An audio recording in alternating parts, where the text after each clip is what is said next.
अस्सलामुअलैकुम, welcome to promotes in the YouTube channel. मां आया दीपक। अॼु जो पंहिंजो टॉपिक आहे सिंगुलर एंड प्लूरल। सिंगुलर ऐं प्लूरल छा आहे? What is singular and plural? Easy words में ॿुधायां त सिंगुलर मीन्स वाहिद, प्लूरल्स मीन्स जमा। मतलब अॼु जो पंहिंजो टॉपिक सिंगुलर ऐं प्लूरल जेका आहे उहो वाहिद जमा जे बारे में आहे।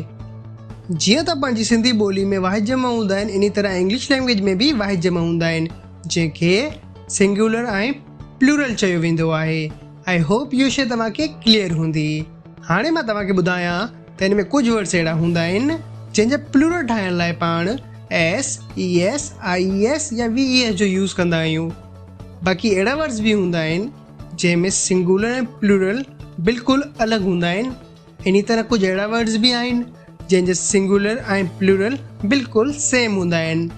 आई नो इहो शइ में बि तव्हांखे थोरी क्लियर न हुजे, बट जीअं जीअं पाण अॼु जी वीडियो में अॻिते वधंदासीं तव्हांखे शइ क्लियर थी वेंदी।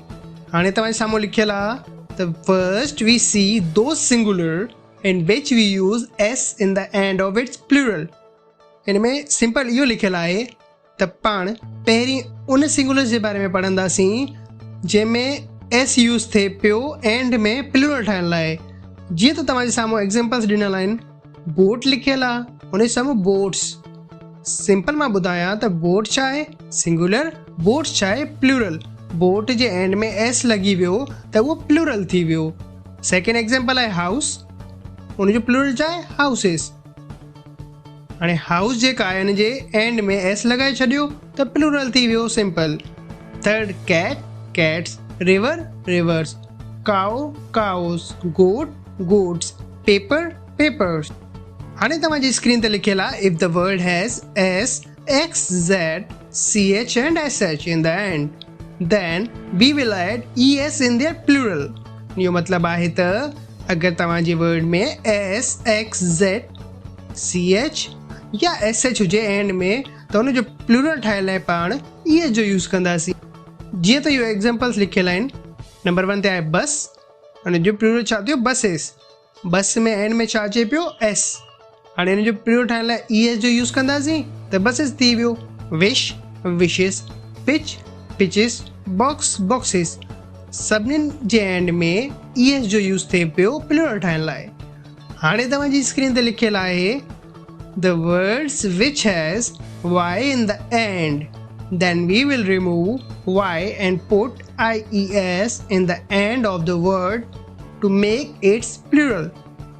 हिन जो मतिलबु आहे त अगरि तव्हांजे वर्ड में y अचे पियो एंड में त पाण y रिमूव करे हुन जी जॻह ies जो यूज़ कंदासीं हुन जो प्लूरल ठाहिण लाइ। एग्ज़ाम्पल लिखियलु आहे कंट्री।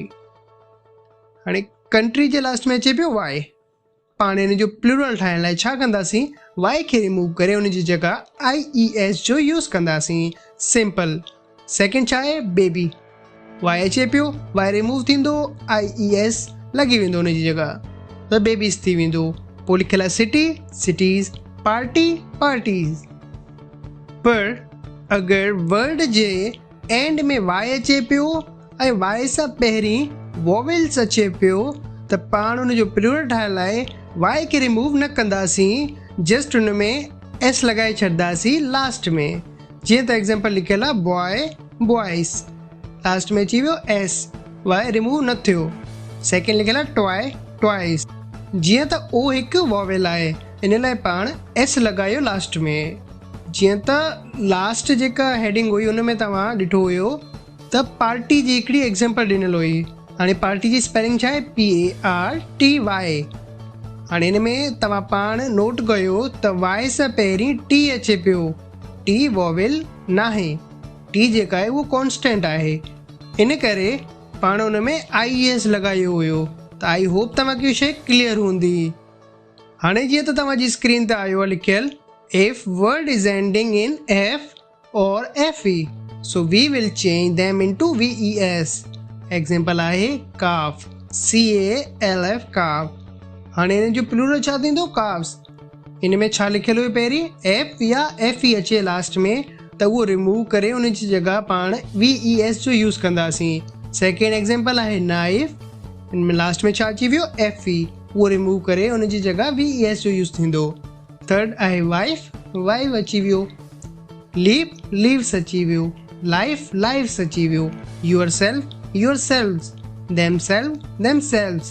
हाणे तव्हांजी स्क्रीन ते लिखियलु आयो आहे some words don't require S, ES, VES or IES to make it plural, but we need to change the word। इन जी मां एग्जांपल ॾियां त फर्स्ट लिखियलु आहे वुमेन, हुन साम्हूं छा आहे वुमेन। सेकेंड ते आहे मैन, हुन साम्हूं मैन लिखियलु आहे, स्पेलिंग चेंज। थर्ड ते चाइल्ड, प्लूरल छा थींदो चिल्ड्रन। फोर्थ ते टूथ, टीथ, हुन खां पोइ फुट, फीट। हाणे हिन जे प्लूरल ठाहिण लाइ पाण हिन जी स्पेलिंग चेंज कई आहे।